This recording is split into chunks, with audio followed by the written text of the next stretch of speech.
Hello, welcome to another video from Avenue X looking at Chinese drama land in the past week. This is Chinese National Holiday Week, which means most people are off in China. Let's start with dramas that have announced their scheduling, airing right after National Holiday. First, on the 7th, on CCTV 8, satellite television, and iQIYI and Tencent, a 38-episode contemporary drama will be airing. It will air basically right after the end of Dark Night and Dawn. And this one is called 人民警察, literally People's Police. It's led by Wan Qian and Lu Yi. I do feel this probably is one of those really proper, serious, tasky, and sort of like you have to make it type of drama. It vibes very much like that if you look at its poster and then just the way people act in the drama. One day after that, on the 8th of October, we have a 24-episode contemporary romantic drama airing on two platforms, Tencent and Youku. 再见，怦然心动. English title, Go Back Lover, and it's led by Li Yunrui and Xu Ruohan, two young people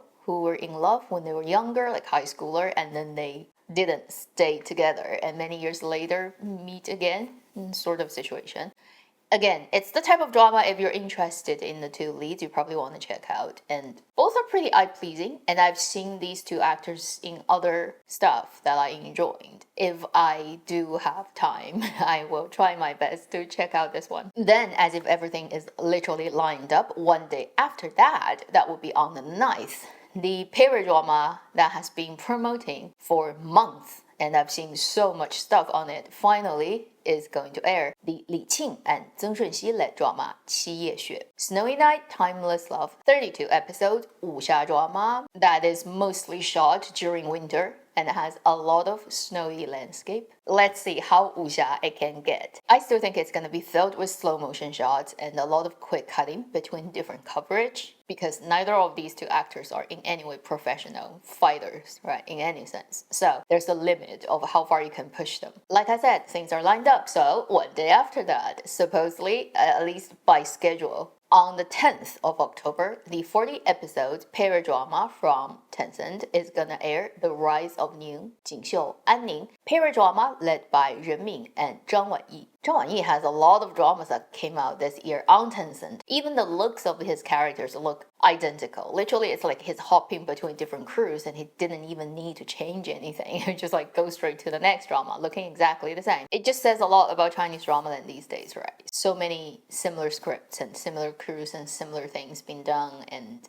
copy paste and cookie cutter, and yeah. Then we have actually a couple of dramas that have started shooting during the national holiday, so people really don't go off working in entertainment business. It may be that the promotional staff go off working, that's why we don't have that much news on things being reported, but things are still being made. For example, we have a period drama that started shooting right at the beginning of the national holiday. It is a 36-episode 爱奇艺 period drama called 明月苍茫, The Boundless Bright Moon, a period drama led by Peng Xiaoran and Zheng Yecheng. And just look at the synopsis, it seems like ever since Goodbye Princess, right? Peng Xiaoran is so typecasted. This is another drama where she plays a princess of a country that has just been destroyed. And then Zheng Yecheng plays the sort of highest royal strategist of the enemy country of the female lead. And they're gonna fall in love. It's only that he's not the enemy country's crown prince, right? You just make him a politician, but a powerful one. Okay, another one. Let's see how it works out. At least, you know, I like Zheng Yecheng. It has an excuse for me to open its first episode when it gets released and decide whether I will continue. Next, we have another period drama that has started shooting during Chinese national holiday, and this is called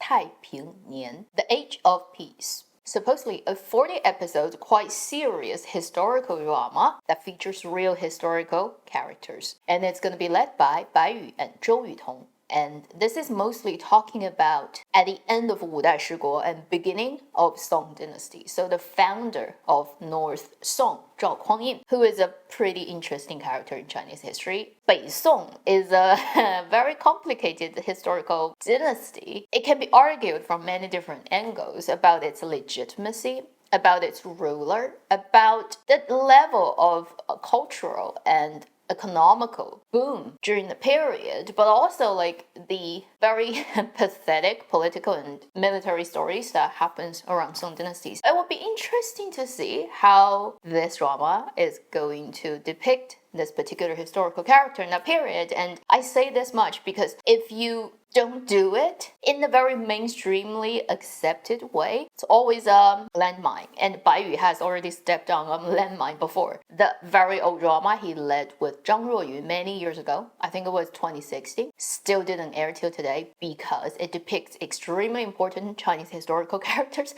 in completely fictional way, where things really didn't happen that way and characters don't really are like, the drama depicts. And that made that drama not going through censorship and is still being, like waiting to happen. Let's just hope the scriptwriters didn't screw this one up. Then we have a couple of contemporary dramas that definitely wouldn't run into the problem of censorship of historical figures. First, from Youku, 24 episodes, a drama called 波检. It is a detective crime investigation drama that involves coroner and detective policeman, or policewoman actually in this case. English title is The Truth Within. It's led by Luo Yunxi and Liu Yase. The lady is the detective and the guy is the MD, the coroner. To me, this type of drama, the most important thing is the script writing, the case, whether it's exciting, whether it has hooks, the twists, it's clever enough, it's exciting enough. If the drama of this kind could not do these things well, then no matter who is leading it, it's not gonna make a difference. Then we have another drama that has started shooting, and it seems like another 爱奇艺迷雾剧场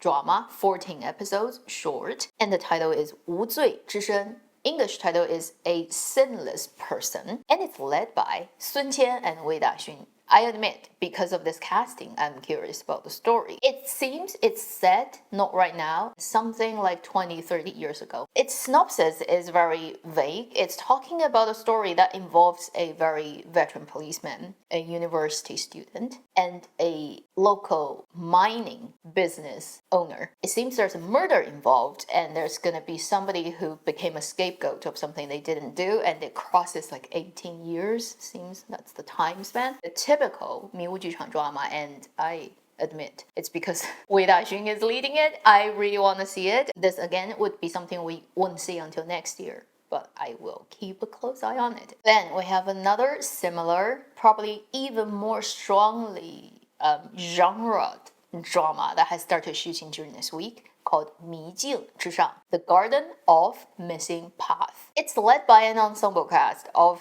very interesting mixture of actors, including 郭麒麟, Dong Jie, Du Chun, Ma Sichun. And it's a short drama, 12 episodes, and it's set in a completely enclosed space. It talks about 汉奸, which is a very particular type of traitor concentrated around the time of the Second World War. And basically the traders of China who are Chinese, but then they're working for Japanese. Anyway, it's talking about one of those people who are a trader who gathered a lot of gold and money, and he hid it in a mental hospital he owns. So it's not going to be 2020s, right? Because time is wrong. This is likely to be Mingguo, or at least the end of Mingguo. And then there are people who come into this place under all kinds of covers, trying to get the treasure. There are good people, there are bad people. If you look at the poster, it's kind of the classic murder case situation where you have a place where everybody is like trapped in, they can't get anywhere. Definitely it's gonna vibe really scarily, like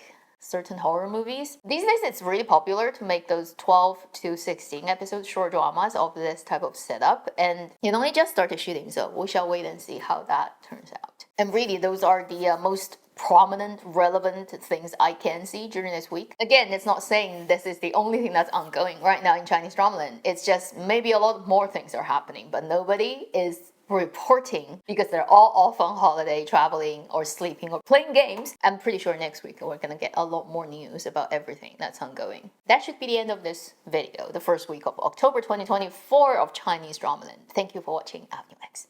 I'll see you in my next video. Meanwhile, live long and happy drama watching.